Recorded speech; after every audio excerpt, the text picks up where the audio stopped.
Now we'll move to question number 8. Describe centripetal force as the net inward force towards the center of the circular path needed to provide the centripetal acceleration necessary for circular motion.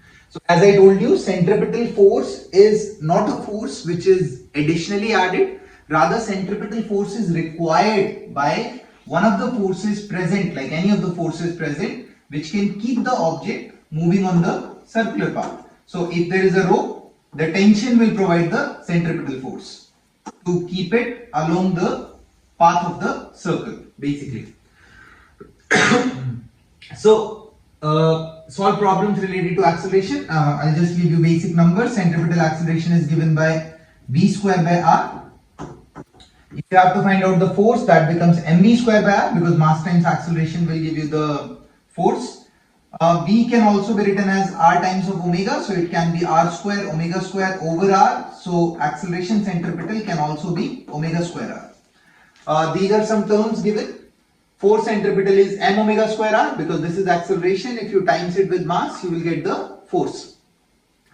Some examples or daily life situations have been given here, that like if something, let's say a table is rotating and there is an object if I place and the table continuously starts spinning. So then what happens, whatever radius it is at, so the force it will experience is mv square by r. So if the velocity keeps increasing, then the centripetal force will also be required, like more centripetal force will be required. And to provide more centripetal force, the friction, because on the table only friction can hold the particular object. So the friction would also be more. The friction would also be required more. If the friction is not sufficient enough, then the object will fly off. You will see that it basically flies off outward. So centripetal force, you don't have to confuse, it is the force which keeps the object into the circular path, and that force is provided by already present any of the forces: tension, gravity, normal, friction, it can be anything. Okay, talking about the first question. A ball attached to the end of a string is swung around in a circular path of radius r. If the radius is doubled and the linear speed is kept constant, the centripetal acceleration. So centripetal acceleration is given by v square by r. Radius is doubled, linear speed is kept constant. So if I do it 2 times, acceleration will also become half. So decreases by a factor of 2. Yeah. Okay, this is the explanation. You can go through it. A flywheel of radius 27 cm rotates with a frequency of 4949 rpm. Again, I have rpm. rpm is rotations per minute. So from here I can find omega. That will be times 2 pi by 60. This is radian per second. Now I have omega. There is a radius 27.01 centimeters, so becomes 0.27 meters. What is the centripetal acceleration? You can simply go as omega square r at a point on the edge of the flywheel. Edge of the flywheel, that means we are talking about the entire radius. So that's simple, you can solve it. You put 3 identical coins on a turntable at different distances from the center and then turn the motor on. As the turntable speeds up, the outermost coin slides off first, okay? Followed by the one at the middle distance, and finally when the turntable is going to the fastest innermost one. Why is this? So what happens is, if this is the turntable which is rotating, if there is a coin here, if there is a coin, as the turntable, the outermost coin slides off followed by the one at the middle distance. So basically, let's say there is a coin here, there is another coin here, and there is another coin here. Now, this one has the maximum radius or the path which it is covering. So the centripetal force required will be mv square by r at this position. Or if it is rotation, I will rather use m omega square r, because omega is same for this. They are keeping same angular speed. But r for this one is the maximum. So the maximum centripetal force. After this, like lesser, little lesser, and lowest. Now this is the requirement of the centripetal force. This much centripetal force is required. Friction is able to provide the centripetal force up to a certain limit. It has a maximum value, that is mu s mg. So if mu s mg is more than or equal to m omega square r, it will be able to keep it in the circle. But the moment m omega square r becomes more than mu s mg, then it will not be able to provide the enough centripetal force and it will tangentially fly off. That is what happens because this one requires maximum. So therefore this one flies off first, then the speed up. So this one now requires the similar level, friction is not able to handle it. So then this one flies off and then finally the last one flies off. For you can choose the option. For greater distances from the center, the centripetal acceleration is higher and so the force of friction becomes unable to hold the coin in place. These are some examples. Again, as I told you, centripetal force can be provided by any force which is holding the object on the circular path. Here it's gravity. Gravitational force is holding all these things moving on the circular path. Here it's friction. Friction of the rope. Here is the tension of the rope.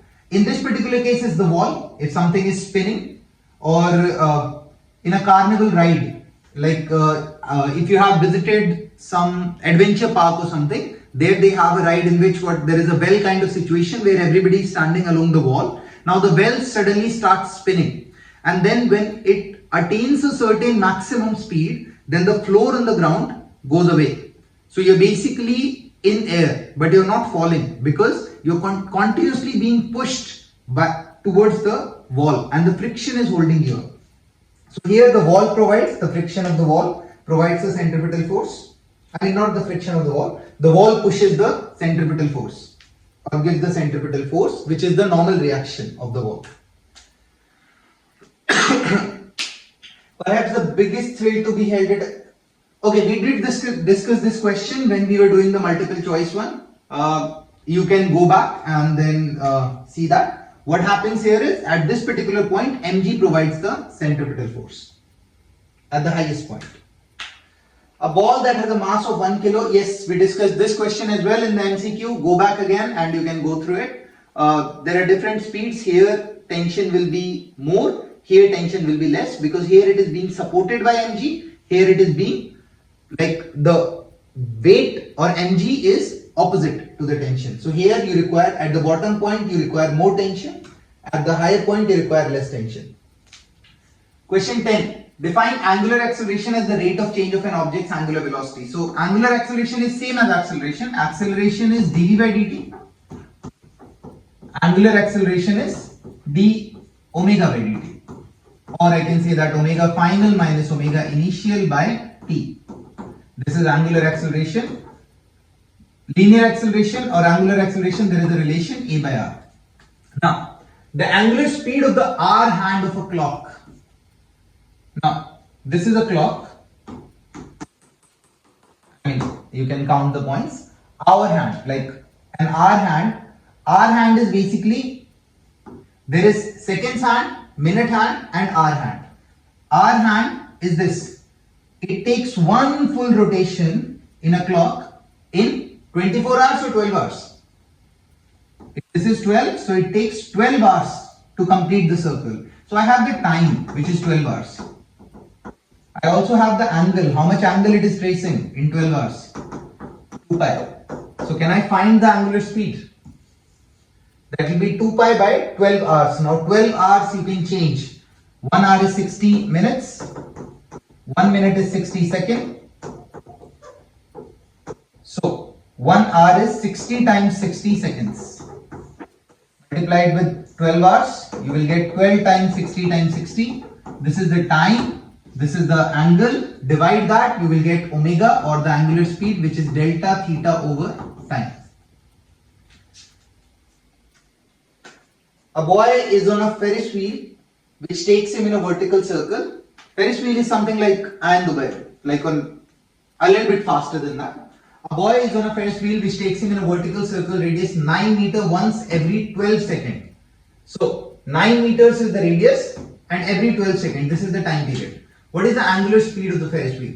You know the angle, it is 2 pi, you know the time, 12 seconds, you can divide it. It is basically 2 pi by 6. I mean pi by 6. So radian per second, that is the angular speed. Suppose the wheel comes to a stop at a uniform rate during 1/4 of a revolution.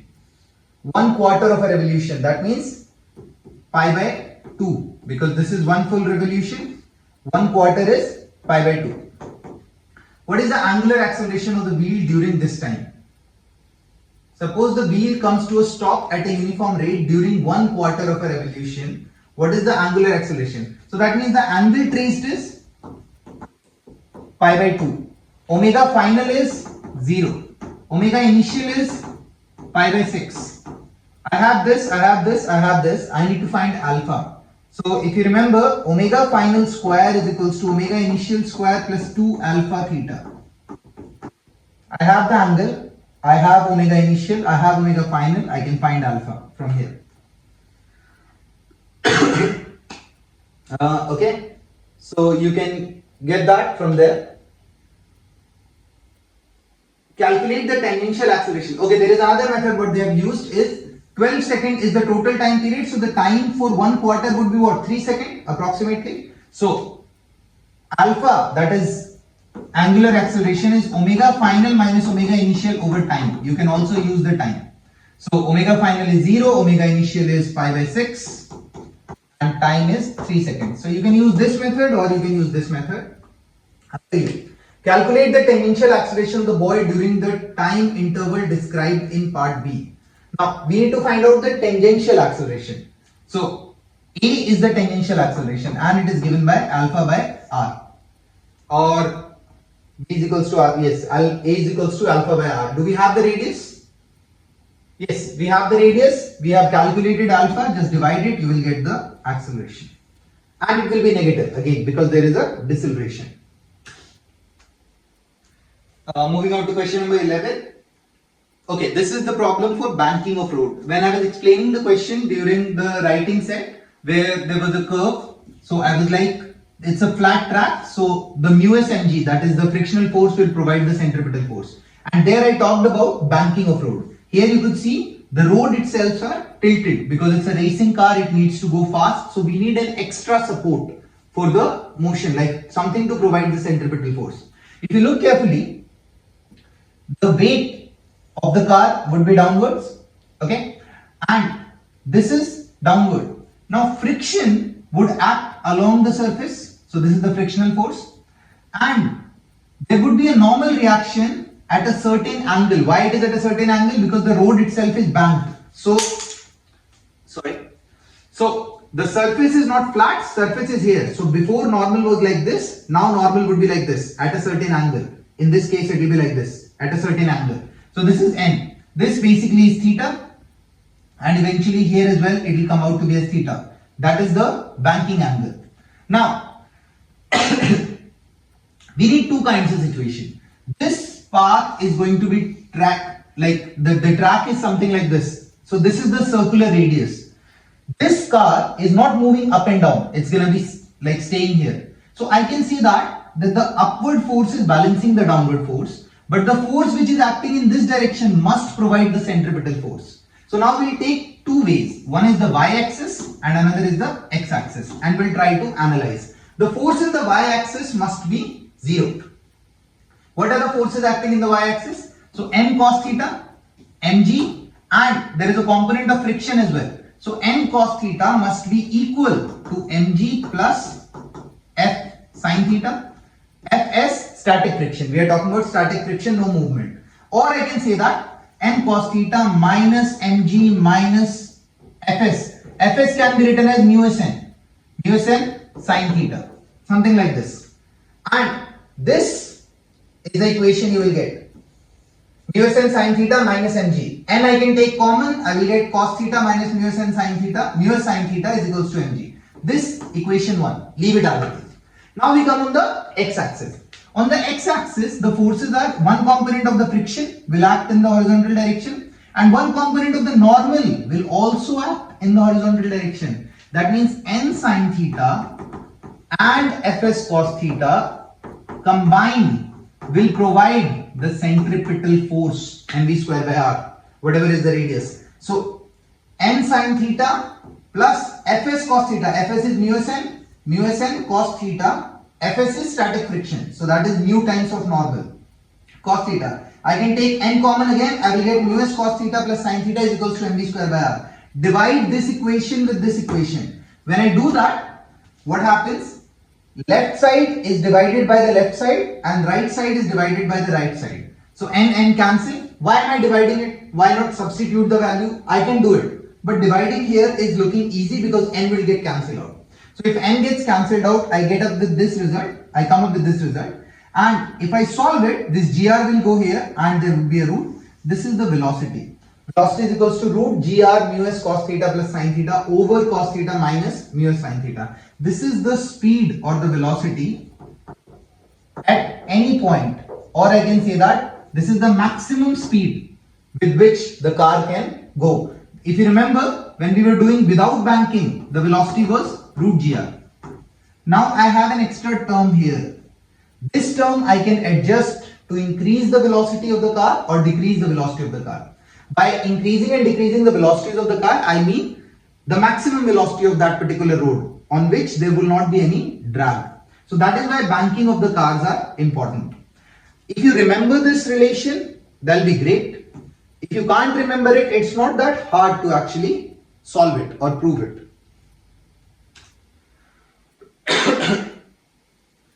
A highway engineer needs to design a banked curve. Again, a banked curve. Banked means the road needs to be turned so that the cars traveling at 90 km/h can safely take the turn without relying on friction. If the curve must have a radius of 150 meters, what should be the banking angle theta be? Now they are saying without relying on the friction. That means I don't want the support of the friction. I just want the support of the normal reaction. So if you look here, we have the centripetal force need to be here, which is n sine theta. So n sine theta should be providing the centripetal force because I don't want friction. Friction is an additional support, but I don't want friction just for the safe side. So n sine theta is equals to mv square by r and n cos theta would be equal to mg.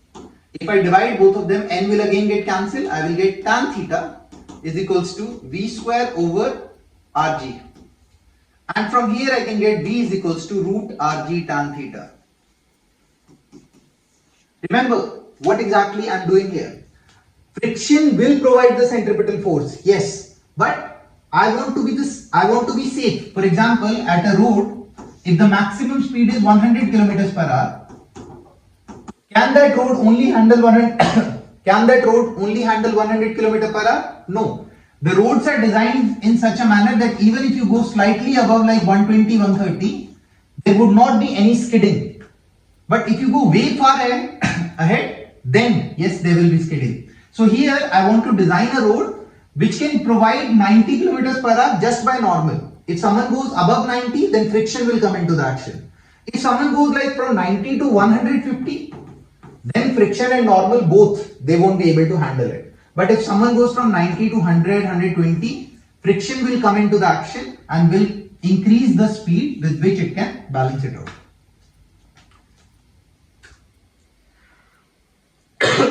A speedway turn with radius of curvature r is banked at an angle theta. What is the optimal speed at which to take the turn if the track surface is iced over, no friction, and I have to take the turn? So again, we just proved this relation, v is equals to root rg tan theta. You can use it. And if there is friction, we can use this one, which we calculated in the previous example. So you can try that. Describe that moment of inertia plays the same role for rotational motion as the mass does for the linear motion. Basically, the impact of moment of inertia is exactly the same in rotational motion what it produces in case of linear motion. Why do we call it moment of inertia? If something is heavy, it is hard to move that object. Once it is moving, it is hard to stop that object. Moment of inertia does the same thing for rotation. If something has more moment of inertia, it is hard to keep that object into rotational motion or bring that object into rotational motion. Once the object is in rotational motion, it is hard to stop it also. So it works as inertia but only for rotation. So therefore I is equivalent to mass in case of linear motion. Determine the moment of inertia. It's easy. We have discussed this question before. One mass is here, one mass is here, one mass is here. m1 r square, m2 r square, m3 r square. If this one must be here, like if this was here, then I will use this distance. Let's say this. So m1 r square, m2 r square, m3 x square. Whatever is the distance they will give you, you can just put the value, you will get the result. A cylinder rotates with constant angular acceleration about a fixed axis. The cylinder's moment of inertia about the axis is 4 kilogram meter square. That means I have the moment of inertia of the cylinder which is 4 kilogram meter square. At time t is equals to 0, the cylinder is at rest. So omega initial is 0. At time t is equals to 2, angular velocity is 1 radian. This is omega final. A cylinder rotates with a constant angular acceleration about a fixed axis. The cylinder's moment of inertia, okay. What is the angular acceleration of the cylinder between t is equals to 0 to t equal to 2? I need to find alpha. So I have omega initial, I have omega final, and I have the time, 2 seconds. So alpha is equals to omega final minus omega initial over time, which is 0 minus 1, 1 minus 0 over time, which is 2 seconds. So 0.5 or 1 by 2 radian per second square. You can solve it. What is the kinetic energy of the cylinder at time t is equals to 2 seconds? Now see, it is moving at a fixed axis. So this is the cylinder. It's continuously rotating around this. Not moving forward, not moving backward. So only rotational kinetic energy. If it was rolling, then there will be rotational plus translational kinetic energy. So here kinetic energy will be half I omega square. If it is a cylinder, they have not mentioned whether it is a solid cylinder or a hollow cylinder. If just cylinder, it means solid cylinder. So half mr square by 2, or they have given the moment of inertia, or they have given the moment of inertia. So half into 4 into omega, which you calculated. What is the kinetic energy of the cylinder at time t is equals to 2 seconds? So omega at 2 seconds. So omega at 2 seconds, which we have calculated, or 1 radian per second. So I get 2 joules. The answer should be 2 joules. Okay? That's how you calculate. If it was rolling, then it was rotation plus translation. Remember. A solid sphere with a mass of 5.15 kg and a radius of 0.340 meter starts from rest at a height of 2.10 meter above the base of an inclined plane and rolls down without sliding under the influence of gravity. So see, now there will be rotation and translation, both. Inclined plane under the influence of gravity. What is the linear speed of the center of mass of the sphere just as it leaves the incline and rolls onto a horizontal surface, which we need to find out. So what is the linear speed of the center of mass of the sphere? Now, there are multiple ways of solving the question for rolling, but the easiest way is energy conservation. Energy conservation. Whatever is the energy here will be same as the energy at the bottom. Here, potential energy, which is mgh. Here, kinetic energy, because potential energy becomes 0. But this kinetic energy will be two energies, half mv square plus half I omega square. And this v is velocity of the center of mass, remember. So mgh is equal to half mv square plus half I. It's a cylinder, a solid sphere. For a solid sphere, I is mr square or 2 by 5 mr square times omega square. Omega is v by r. So v by r square. Here I have m, here I have m, here I have m. M will get cancelled out. I will have gh is equals to half v square plus 2 cancel. I will have 1 r square would get cancelled. Here it is v square. So I will have v square over 5. Is that right? There might be some calculation error. I think it's alright. V square will get common again. I will have 1 by 2 plus 1 by 5 is equals to gh. Or this comes out to be 10, basically 5 plus 2, 7, 10. So 10 by 7. V comes out to be 10 by 7 gh and it is square, so I will make it root. This is the answer. Root 10 by 7 gh. What did I do? I just conserved the energies. Initial energy to the final energy. That's it. You can solve the values, everything is given to you. And see how beautiful it is that you didn't even have to use the mass, you didn't even have to use the radius, nothing. Nothing is required. You just need the height and that's it. Once you have the height, you will get the velocity. Identify that torque is a vector quantity measured in the SI units of Newton meter. Torque is basically given by R cross F. This is tau, that is the torque representation.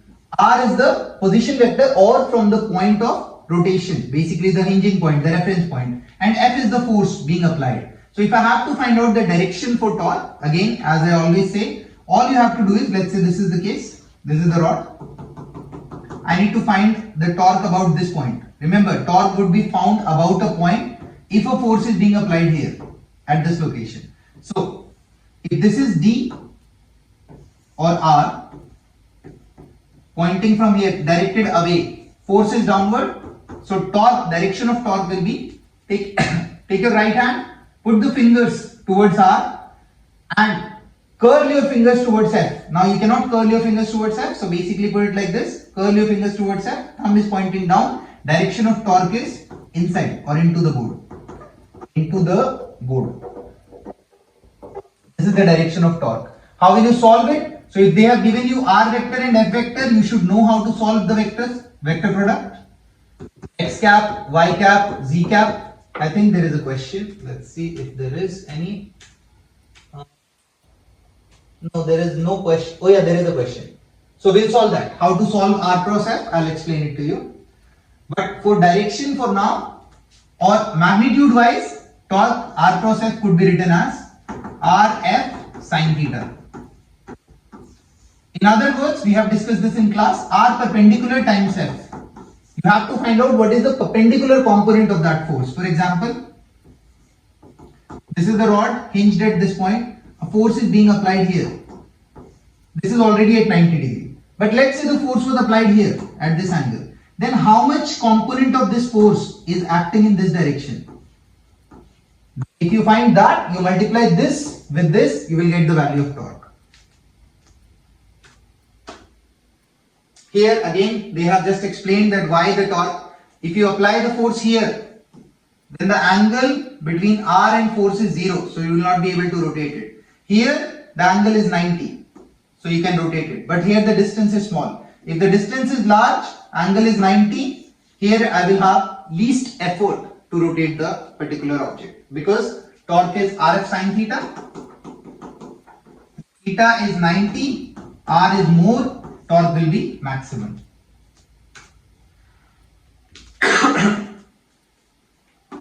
Describe that the torque on a body involves force F and a position vector R which extends from a rotation axis to a point. Yeah, again, same explanation, R and F. So choose the combination of position vector R and force vector F that produces the torque of highest magnitude.